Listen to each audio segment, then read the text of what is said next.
do that, Kevin, I want to talk about something that your listeners might not have heard before, which is a little bit more on why it was that Hitler and Germany had to go in the eyes of the international banksters, who, after all, have been running things since, well, before the days of Hitler. I'm going to give you two quotes. And this first quote is from Arthur Laurie, who's a British chemist, professor, member of the Royal Society of Edinburgh. He said this in 1938, quote, "As long as Germany and Italy are under their present governments, they will not touch foreign loans. And Germany, by her method of internal economy and trading, has eliminated the international financier and those who make profits by playing with foreign exchanges. That is doubtless why the government is being forced by the city, meaning London, to start a trade war with Germany. If the economic methods devised by Germany are successful and spread to other nations, if Hitler succeeds in his policy of establishing permanent peace in Europe, the high financier will cease to be able to exist. It is therefore their main interest today to plunge the four powers into war in order to destroy Germany and Italy," unquote, Arthur Laurie, Royal Society, 1938. The second quote is from a guy you've probably heard of, William Guy Carr, in his great book, Pawns in the Game, published in 1955, which I think is one of the best analyses I've ever seen of the Illuminati. This guy was talking about the Bilderbergers in 1955, and man, that's a long time before Daniel Estlund. I don't think Daniel Estlund was even a gleam in his parents' eye at that point. Yeah, exactly. Well, William Guy Carr said this in Pawns in the Game, quote, "Hitler antagonized the international bankers when he announced his financial policy and monetary reform program. He persuaded Italy, Spain, and Japan to back him in his determination to challenge the power of cartels and monopolies financed and controlled by the international bankers, particularly their brainchild, the Bank of International Settlements. Since the Great War, meaning World War I, the international bankers had set up 26 central banks. They were modeled after the Federal Reserve. Paul Warburg's creation of 1913 had been steadily attempting to set up a central banking organization which would acknowledge no authority on this planet as above it. Hitler knew that if Warburg and associates had their way, the Bank of International Settlements would become as autocratic as the Bank of England is in British affairs. Hitler decided to take a definite stand and refused to allow Germany to be merged into the League of Monopolistic States secretly controlled by agents of the Illuminati," unquote, William Guy Carr, 1955. So it sounds like the reason for the war on Hitler was not the good reasons, it was the bad reasons. Just like the war on Saddam Hussein. You know, we didn't fight Saddam Hussein because he was a brutal dictator, which he was. We went after Saddam Hussein because he was using his oil money to help his people, and he was resisting Zionist genocide. So we went after Saddam because of the good things he was doing, not the bad things. And likewise, it sounds like you could make the same case about Hitler. You could. I also want to, before I talk about the world conquest issue, I do want to mention some other things about Hitler. Besides being an enemy of bankster capitalism and creating a very healthy economy that was based on bartering, they didn't even have any gold because they'd been stripped of it after World War I. He also dismantled the Freemasonic lodges, which the Freemasons and the Illuminati had used for years to control Europe. He banned them. He also banned pornography, which had been rampant under the Weimar Republic before him. He also was obviously an enemy of Bolshevism. He invaded Russia in an attempt to destroy it. You mentioned Hitler banning pornography, and ironically, supposedly, there's a huge market for Nazi pornography, and it's mostly Jewish people that buy it, which always struck me as very strange. Yeah, I know that he banned it. I have to investigate that claim a little bit more.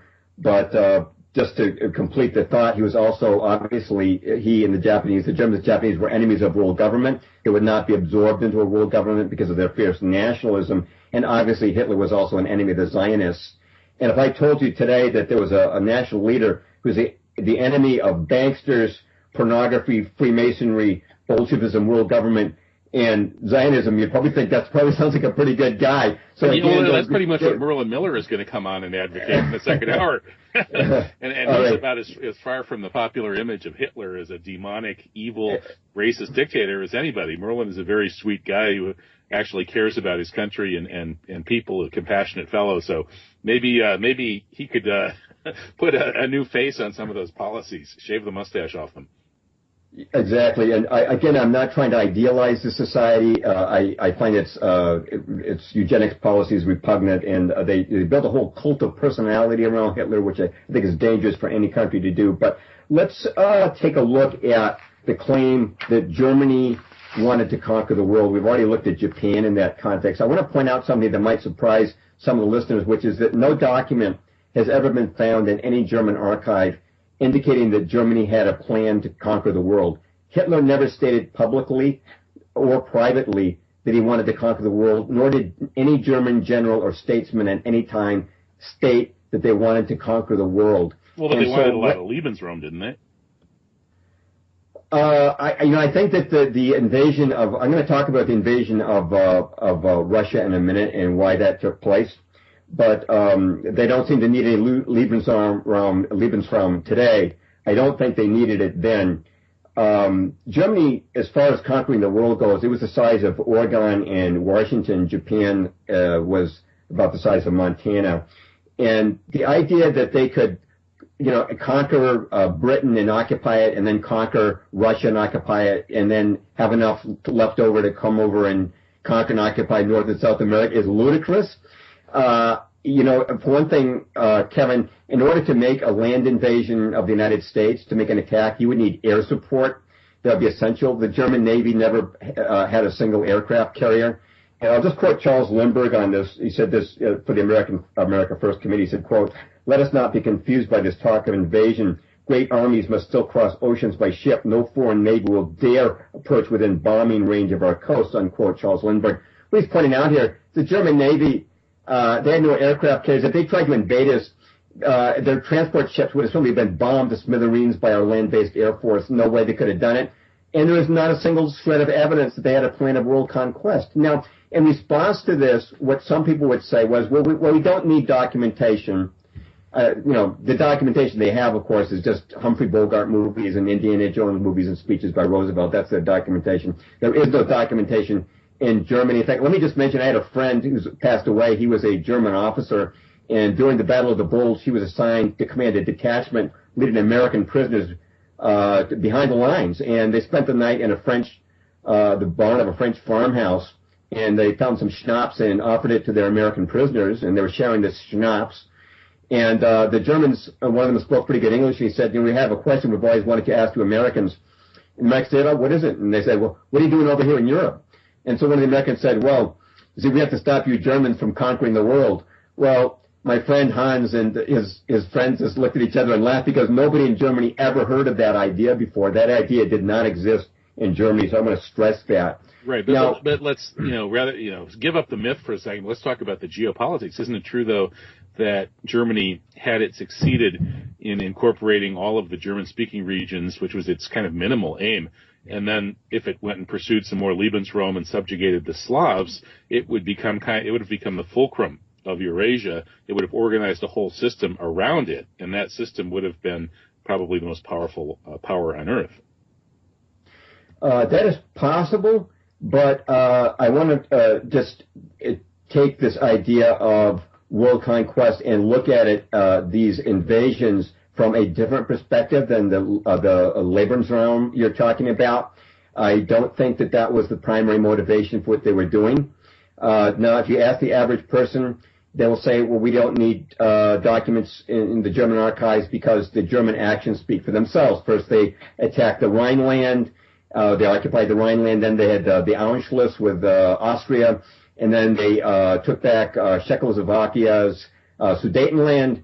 And so we appeased them. And then finally they had the war with Poland. And that's when the history books will tell you that France and England said, we've had enough, no more appeasement. And then that would be like the first phase of world conquest, as is alleged. The second phase would be the attack on France and the Battle of Britain. That would be the next proof of Germany's supposed intent to conquer the world. And finally, the invasion of Russia. And so let me start with the invasion of Russia, because I think it was for different reasons than are given. The invasion of Russia, Operation Barbarossa, which began on June the 22nd, 1941, actually was a six-nation attack. It was not just the army of Germany, it was the army of Finland, Italy, Romania, Hungary, and Croatia. I should also mention that 47,000 Spanish volunteers joined Operation Barbarossa. Now, Spain was technically neutral, but 47,000 Spaniards left their homeland. to attack. And this is because they'd seen the atrocities of the Bolsheviks in their own country before Franco saved them. They'd seen congregations and churches herded into the churches, and the churches burned down with the people inside. They weren't going to put up with it any longer. They looked at Moscow as the center of these atrocities. I should also mention that 2 divisions of Belgian soldiers fought on the Eastern Front alongside the Germans. There was a French-speaking and a Flemish-speaking division. And one of the books that really turned my mind around on this whole issue, Kevin, was a book called Campaign in Russia by Leon de Grelle. He was a Belgian who rose from the rank of private to command the French-speaking division that fought in Russia. He was personally decorated for courage by Hitler, and he was certainly, I want to mention, none of these Belgians were conscripts, nor the Spaniards. They were all volunteers. They were all there for one reason, to destroy Bolshevism off the continent of Europe and Asia, because they'd seen the atrocities that had been committed. The Belgians and the Finns and the Spaniards had no vision of world conquest. And I want to mention one other thing, and people might say, well, the Germans, they wanted world conquest. Kevin, I have read countless memoirs, letters, and diaries of German soldiers during World War II, and they didn't have many diaries. It was actually illegal, because if you got captured with a diary, it could give away information, but some of them kept them. I have never seen a German soldier write home to his wife and say, Greta dear, it's so overcrowded there in Berlin, I can hardly wait till we conquer Russia so we can move the kiddies from Berlin here to the frozen steppes of Russia and live here in a thatched roof hut. You know, they hated it in Russia. Every German soldier dreamed of the day he would go home to Germany. This was not about conquering Germany to have living space. I will say that Hitler had his eye on 2 economic objectives, though. One certainly was the granaries of Ukraine, because Germany had been starved out by Britain by a blockade in World War I. Several 100,000 people died of starvation. He wasn't going to let that happen a second time. And the other thing was the oil in the Southern Caucasus, because they needed that as well. So he certainly did have economic objectives in mind. But the primary purpose of Operation Barbarossa, which was a multinational event, and people really forget this, I think it was just Germany, which it wasn't, was to destroy Bolshevism off the face of the planet. And that's also why Pearl Harbor had to happen, was to keep the Japanese from entering and attacking from the east. But if the U.S. powers that be were that friendly to Bolshevism, why did they turn against it so sharply after the war? Well, now you move into a new phase of history. Okay, yeah. We don't have to go there yet if you don't want to. A Marshall Plan, NATO, new alliances, the Iron Curtain being subsidized while we're fighting the Cold War. And you have the UN being validated by the Korean War and a whole other set of objectives. So it's kind of a strategy of tension, you're saying. The British were the bad guy, were the good guys, all during the French and Indian War. The day the war ended, they became the bad guys. I mean, we've always been at war with Oceania. Exactly. And we're at war with Oceania, and we've always been at war with Oceania, and people should know that. So, yeah, they changed their strategies and changed who the enemies are. The Germans changed from bad guys to good guys right after the war, and Russians changed from good guys to bad guys. Same thing with the Chinese and the Japanese. They reversed the villain hats. But I want to mention one last thing about Operation Barbarossa, which was that Stalin had 170 divisions amassed on his eastern border. There was a plan to invade Western Europe by Stalin. Even Brezhnev, Soviet Premier Brezhnev, admitted this in the 1970s, that Stalin was planning to invade Europe. If you ever wondered why the Germans and their allies captured so many soldiers in the opening month of the war, it's because Stalin's troops were bunched at his eastern front, his western front, preparing for invasion. They were not arrayed in depth for defense. He was planning to invade. Operation Barbarossa was a preemptive strike. I have to say that I understand exactly the motives. I don't look at it in the same way as mainstream media does. I believe that this was an attempt to destroy the threat of Stalin and Bolshevism for once and for all. But we can I want to move back to the war on France and Britain, which is the other, the earlier supposed proof of Germany's plan to conquer the world. But before I do that, I want to throw it back to you because you may have comment. Yeah, well, I guess I would say that I don't think any serious person who's actually read some of the history would ever assert that Germany was planning to directly conquer the world. But those who are more sophisticated in their understanding of geopolitics would probably say that Germany was seeking to supplant England as the dominant force in Europe and to create an order, a new European order in which Germany would be the prime, center of power. And then the argument goes among the geostrategists who would support fighting against Germany in the war, they would say that this kind of Eurasia with, had Germany triumphed and established itself as the dominant force in Europe and indeed in the Eurasian continent, that then these bad values of racism and so on, militarism, these would have been spread all over the place, and that would have been really bad, even though they weren't out to conquer the world.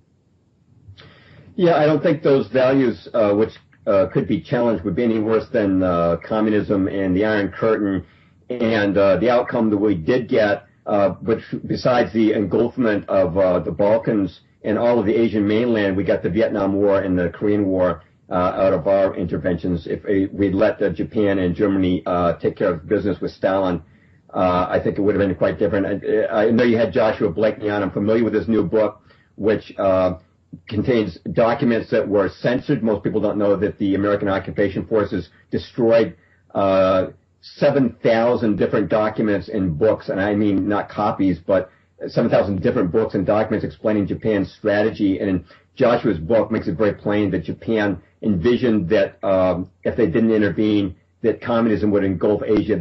They were exactly right. That's exactly what happened. But I want to move on to England, if we may. The invasion of France and England is supposed to prove that Germany wanted to conquer the world, and as I mentioned, I have a lot of memoirs of German soldiers, and I'm holding one. It's a rare one by Armin Scheidenbauer called "Adventures in My Youth: A German Soldier on the Eastern Front." And I'm quoting him because he's a Christian. I'm just quoting from his biography on the jacket. It's Armin Scheidenbauer was born in 1924, the son of an evangelical pastor. It goes on to describe his academic achievements and then how his combat record on the Eastern Front is many times wounded. And it says in March 1940, he was wounded and captured by the Red Army in March 1945, returning home in September 1947. In the post-war years, he became a senior lawyer in Vienna and continued his close associations with the evangelical church. He married a doctor and had a daughter, also a doctor for whom this memoir was originally written. That's from the jacket. It was not intended for publication, but in this book he explains why Germany went to war with Britain and England, and he says it's very simple. They declared war on us. And, when you're a country and then other countries declare war on you, you have to fight them, and that was the reason. And, of course, the war with France was very quick, and people call the Blitzkrieg a very cruel form of warfare. I want to point out, I know I'm saying a lot of contrary thoughts tonight, but the Germans, like the French, had the experience of World War I, where for years millions of soldiers died on each side in trench warfare. They weren't going to have that. They said, we're going to do one and done. We're going to go in with air mobilized forces. We're going to win this thing fast, and then it's over.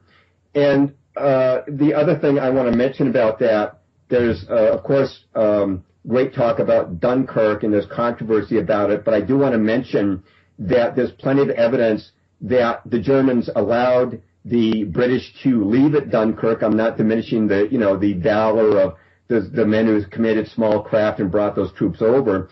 But the Germans thought the war was over. France had surrendered. The British had been beaten on the ground. And I'll give you just one quote because we're pressed for time.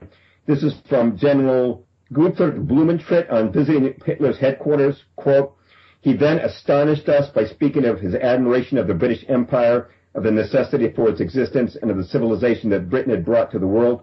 He concluded by saying that his aim was to make peace with Britain on the basis that she would regard as compatible with her honor to accept," unquote. Right, I think Pat Buchanan talks about this in his book on the unnecessary war.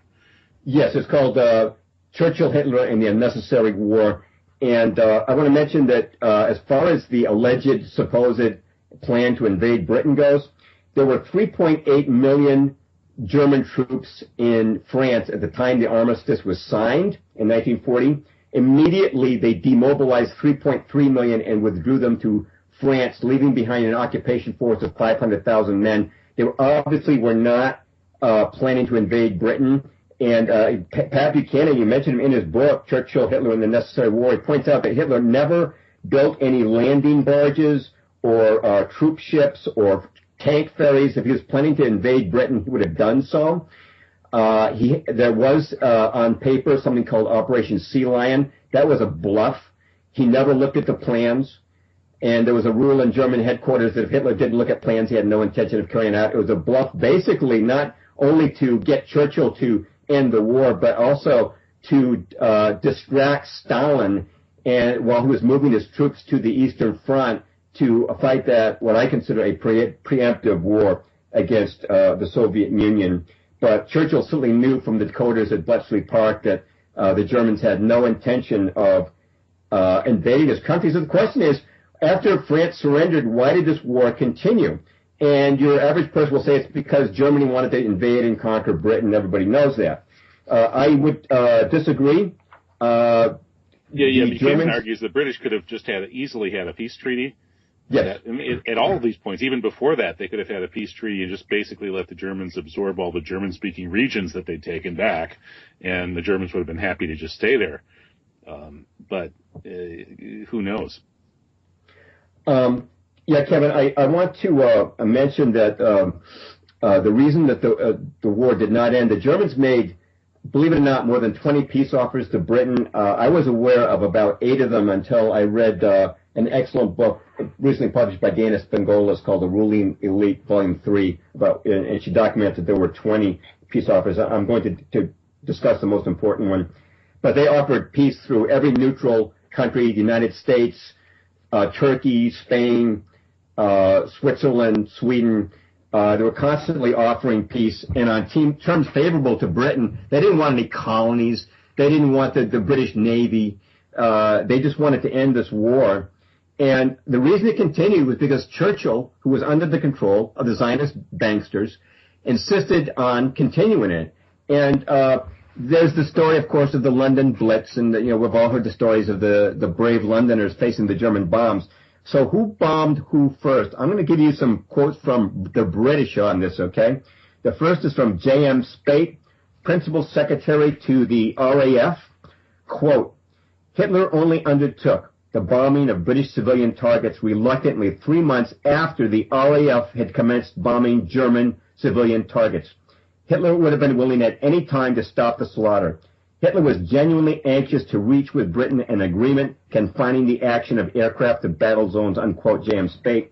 The second quote I'll give you on this is from Dennis Richards in his book, The Royal Air Force, 1939 to 1945, published by Her Majesty's Stationery Office. Quote, the primary purpose of these raids was to goad the Germans into undertaking reprisal raids of a similar character on Britain. Such raids would arouse intense indignation in Britain against Germany and so create a war psychosis without which it would be impossible to carry on a modern war, unquote. Very interesting. Sounds a little bit like what they're doing now with ISIS and the so-called war on terror. Yeah, you create a war psychosis by making you think that you're the victim, and you don't realize that it's actually your guys who are carrying out these deeds. I should mention there were about 60,000 British casualties from the German bombing, but many more times that many died in a single night in the bombing of Dresden. I probably don't need to go over that stuff, but when they bombed Hamburg with incendiary bombs, the temperatures reached 1,800 degrees. The winds were 150 miles an hour, and even the asphalt melted. And they say that children running down the street actually seemed to burst into flaming torches. This is all a contravention of the Geneva Convention. So it had no military purpose either. It was pure, sadistic torture of civilians. Right. So if you want to talk about a Holocaust, that's a pretty good example of one. Churchill was under the control of the Zionist bankers. Bernard Baruch had bailed him out after the 1929 stock crash. And when Churchill took more stock losses in the 1937, he was bailed out by Henry Strakosch, who was a Zionist gold mining magnate. And then he came under the direct influence of what's called the Focus Group, whose leader was as a Zionist Robert Whaley Cohen, the managing director of Royal Dutch Oil. So he was bailed out. He was under their thumb and the thumb of Victor Rothschild. and the rest of the Zionist bankers, and they insisted he carry on this war, which was unnecessary. He could have had peace at any time. I want to talk about, we could talk about the peace offers Germany made, but I want to talk about what I consider the most important one, because this is the one, Kevin, that totally changed my view of World War II. It was the Rudolf Hess case. Are you familiar with it? Yeah. Didn't Rudolf Hess, fly to England? Yes. Rudolf Hess was the deputy Führer of Germany. He was the only person in Germany who had the authority to sign a peace treaty. And after all these other peace dealers had been rejected, in fact, let me give a quote from Churchill after the Vatican approached him with the German offer. He said, quote, "I hope will be made clear to the nuncio that we do not desire any inquiries as to terms of peace with Hitler. All our agents are strictly forbidden to entertain any such suggestions," unquote. And he threw many people in prison who tried to negotiate peace. But Rudolf Hess flew May the 10th, 1941, an unarmed Messerschmitt fighter right through the British defenses. He parachuted to the ground, which was not his plan. That was not the original plan. He was supposed to meet some people at an airstrip. Didn't work out. But he was captured by the Scottish Home Guard and then fell under Churchill, who threw him in the Tower of London. And the initial press headlines were Hess. They couldn't deny that he was in Britain because too many people had seen him. So they said, Hess flees Britain, Hess flees Hitler. Well, that didn't make sense because he was fleeing the Third Reich. Why didn't he have a press conference and denounce the Third Reich, okay? They put him in the Tower of London. Now, he came with a peace offer which included complete withdrawal from France. This is mentioned by Peter Padfield, the late British historian, in his book.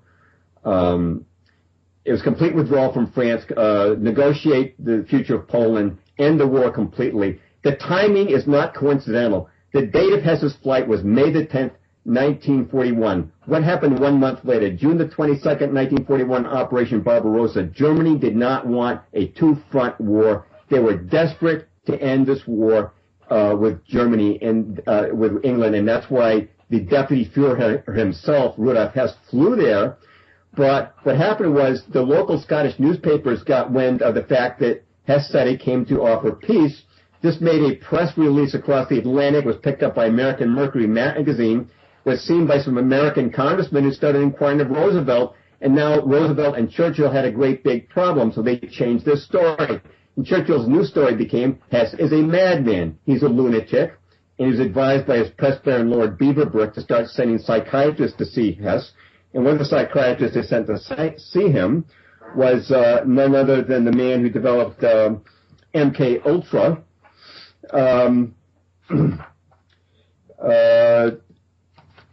Sorry, my just going a little bit blank for a moment. I don't remember who that was either. MK Ultra being the CIA mind control program.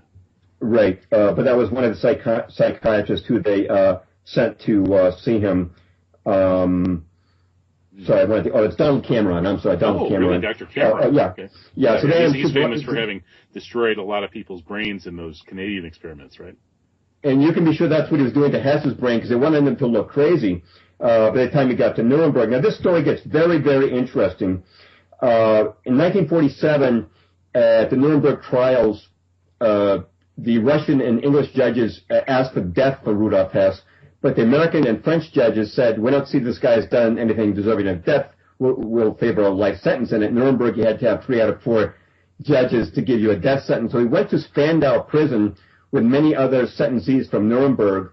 And here a great mystery unfolds. Now, by 1967, all the other prisoners at Spandau were gone. But Hess remained as a sole inmate of this prison, which was designed to hold 600 prisoners. He was kept under a guard of 200 rotating soldiers, French, Russian, American, and British. The cost was $100 million a year, $100 million. And people started saying, why is this guy being kept here? Why can't you just send the guy home and spend $100 million? And the British government claimed is because the Russians were obstinate and they hated Hess. Well, then Gorbachev came to power and he's asked at a press conference, what about Rudolf Hess? And Gorbachev said, well, he can go home. We've got nothing against the guy. So you might be interested to know that his nurse at Spandau prison was I believe a Muslim. His name was Abdallah Melahuhi. He's written a book called Rudolf Hess's Betrayal and Murder. When his nurse told him, you will be released, Mr. Hess, he said, no, the British will murder me. I will never get out of this prison. Well, in 1987, he was all set for release, and then the news flash came around the world, in the mainstream media. Rudolph Hess commits suicide by hanging at Spandau. Now, this guy had been in prison for 46 years. He's about to be released to his loving family. Why does he hang himself? How much time do we have left?